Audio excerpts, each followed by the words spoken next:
everyone. This week I'll be discussing case study 10.1, Josiah, a 22-month-old boy who lives with his mother and grandmother and has developed some eating habits which require some intervention.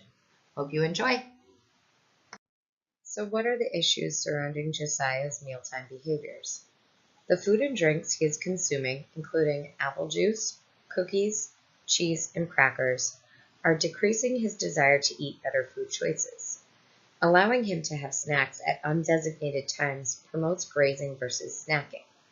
Josiah's mother and grandmother are giving him food from their plates while watching TV, which is a distraction. Finally, Josiah is eating off of his mother and grandmother's plate, which is giving him inaccurate portions for his appropriate age of development. How can we introduce new, healthier foods to Josiah? In order to do this, his current habits must be altered. His mother and grandmother can try introducing new foods with some familiar ones. They should try to have more mealtimes together at the table, modeling the consumption of foods they want Josiah to try. It is important they expose him to these foods repeatedly, as children usually reject new foods, but can learn to accept them with repeated exposures.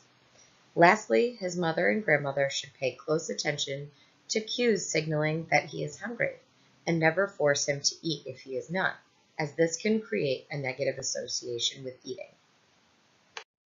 Some suggestions I would give for in-between meals for Josiah would be to include more fruits and vegetables. His mother and grandmother could introduce these to him with familiar snacks such as crackers or cheese.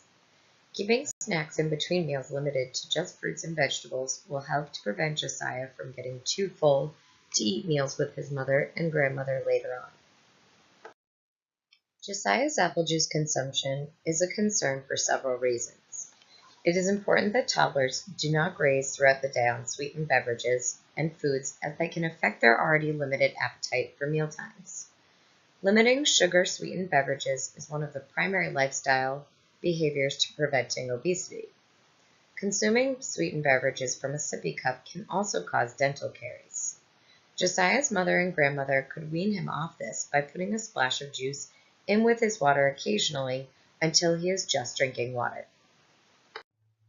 So how can healthy habits be established for Josiah? By making some adjustments, his mother and grandmother can help promote healthier habits for later in his development. At this age, television should be eliminated, especially while eating, as it is a distraction.